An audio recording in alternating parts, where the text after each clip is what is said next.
I always find it interesting when a director's brand or their name starts to kind of outweigh the movies they make.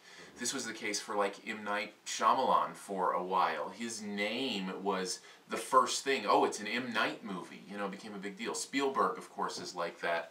Tyler Perry is like that. In fact, so much so that his latest movie, Good Deeds, is actually not called Good Deeds. No, the actual title of the movie is Tyler Perry's Good Deeds, which is interesting because it's not like the character in the movie is named Tyler Perry, so the director's brand and name is part of the actual title of the movie. It's a really interesting thing that's happened with Tyler Perry movies through Diary of a Mad Black Woman and the Medea movies and just all the things that he has done, including television and stage, and what an interesting guy. But his latest is called Good Deeds, and I wanted to talk a little bit about it. I will say right off the bat, I didn't like this movie, and I think there are some very specific reasons for that, and I want to get into them. One is, I'll just get this out of the way, it's slow. It's long and slow, and it just feels like if it had been edited tighter to maybe an hour and a half instead of the 2 hours that it about runs,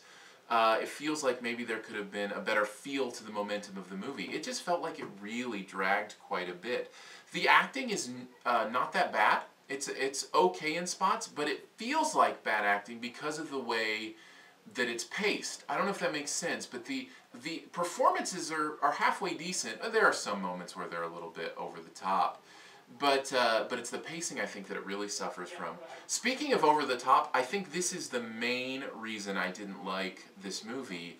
Tyler Perry paints with very broad brushes. That's his style. It's what he does. He doesn't like nuance in his characters, especially the periphery characters. They're very much archetypes and very much, and specifically in this movie, the brother, as an example, is just this jerk, and there's no nuance to it. He's just, that's who he is, and it's over the top, and it's very broad, and for the most part, that's the way the characters in this movie are. Very broad archetypes, and that, to me, takes away from the availability of the characters. You can't get involved in them because they don't feel like real people. Real people have nuance, and these characters had none of that.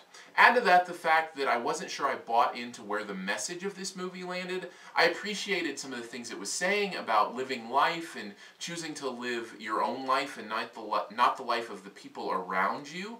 I think that's a solid message to try to portray, but in some of the places it landed, in the decisions that were made because of that idea, I'm just not sure I fully 100% can get on board with message-wise even. So overall, Tyler Perry's Good Deeds, though I think it had some lofty goals, suffers in the execution quite a bit.